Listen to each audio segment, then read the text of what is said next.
in order to achieve greatness, you must first believe you can. You gotta catch this one.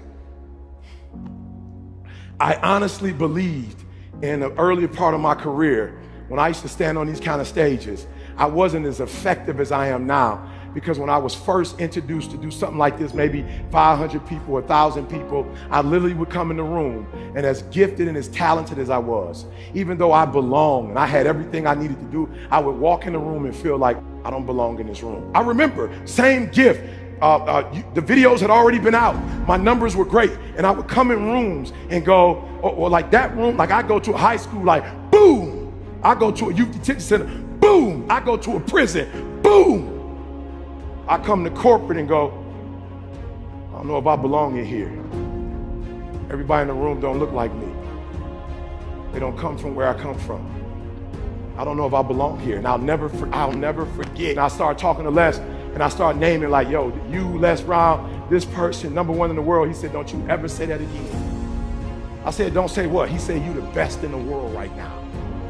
I said, what? He said, you the best in the world right now. There's nobody as good as you in the world. You're the best right now. The only reason you're not the best right now is because you don't believe you're the best now. And when you walk out this room, I want you to go in and preach to yourself, I'm the best right now. He said, before you even become #1, start to proclaim it and say it long before it happens. Say, I'm the #1 motivational speaker in the world. And when I was number 20, I started saying, I'm the #1 motivational speaker in the world. And I went to the computer, and the world said exactly what I said, that Eric Thomas is #1 in the world. I spoke it, the world heard it, and it activated. Your problem is that you don't believe you belong here. Your problem is that you don't think you should be sitting down here. When I believed that my voice was needed in this world, when I believed that I needed to be on the stage, not for myself, but to speak to a group of people who come from where I come from, a working class, who don't know what it's like to make millions and millions of dollars, who don't understand what wealth looks like, that I needed to come in the room with a single parent mother, with a father not in my life, being homeless and a high school dropout.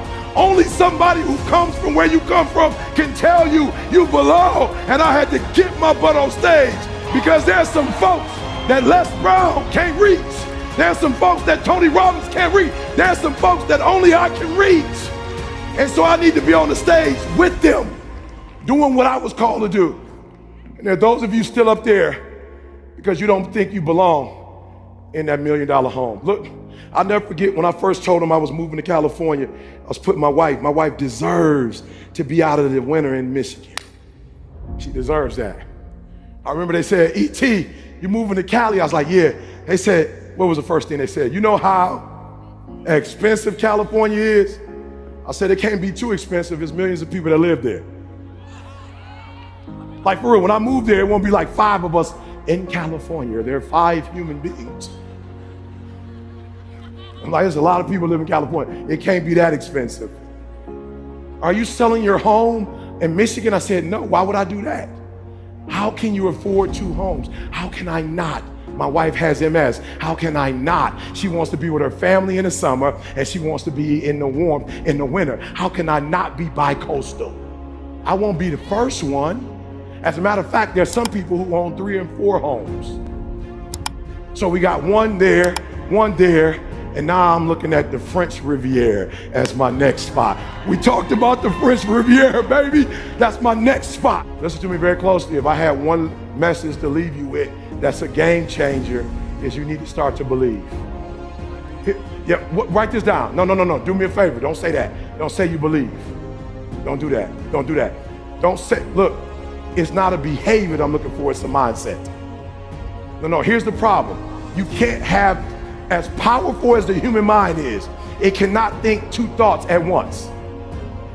So here's what I need you to do. You need to get with these people down here, and you need to reprogram your mind. All right, let me tell you why I'm saying that. So I got a friend of mine, like he sees how I treat my wife, right? So like I was homeless, high school dropout. So anything, like if Didi thinks it, I'm gonna get it for her. I cook, I clean, like we are a partnership. Like we do everything together. And so my boy watched the response I was getting from my wife as I wash clothes, as I cook, as I iron. And I'll never forget, my boy was like, I'm about to do that. And I was like, I wouldn't do that if I was you. He was like, no, I'm gonna start doing that. I was like, I wouldn't do that if I was you. And he didn't understand what I meant. But what I meant by it is, you're going to do it, but you're not gonna be able to do it consistently because you're mimicking my behavior, not my thought process. See, you're gonna stop ironing clothes because somewhere in your mind, you think your wife is subservient. See, somewhere in your mind, you think your wife was born to take care of your needs.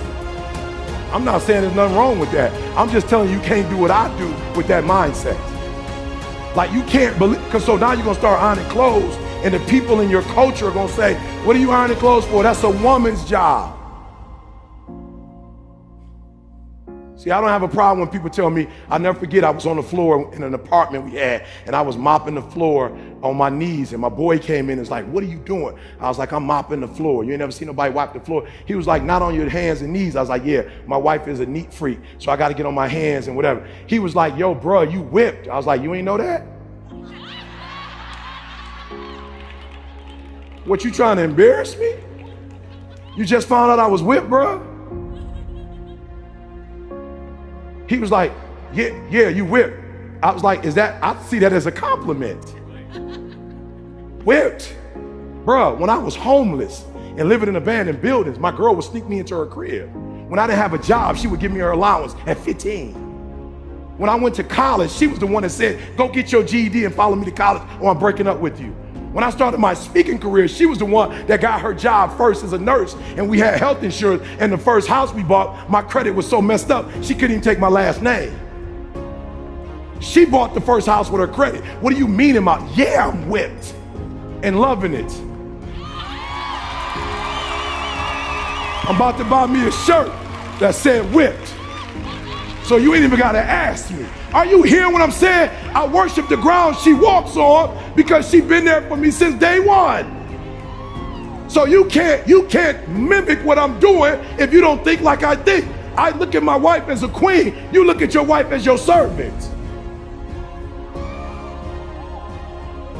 There's nothing wrong with that. There's nothing wrong if you guys have those roles. There's nothing wrong with that. I understand that. I've been with my wife my whole life. All of my success. I can't even divorce her because I don't know what's mine and what's hers. Like, I never accomplished anything on my own. You're not hearing what I'm saying. So there are those of you who want to mimic their behavior. It's not their behavior you need. It's their mindset that you need. It's the way they think is what you need. And when you begin to think the way, let me say this to you, and this gonna be weird for my working class people. I actually worked harder when I worked. I know I got a GED. I'm so simple. If you put you like, it go right over your head. I'm gonna say it to you one more time. What I make in an hour now presentation, I actually worked harder when I was working. Some of y'all, you have been in the working class your whole life. You missed what I just said. I actually worked more hours, worked harder, and got less money when I used to work. Now that I have a wealth mentality, I just had a promoter call me to do some stuff in another country and was like, a couple hundred. And I'm like, I'm good, bro. And he was like, no, did you hear how much I said? My man couldn't believe I was telling him no. He was like, how can you say no to 200,000? I said, because I'm an ATM machine, I'm wealth. I don't work for money, I think up money. Okay, I'm gonna say it one more time. I don't work for money, I think of ideas and make money.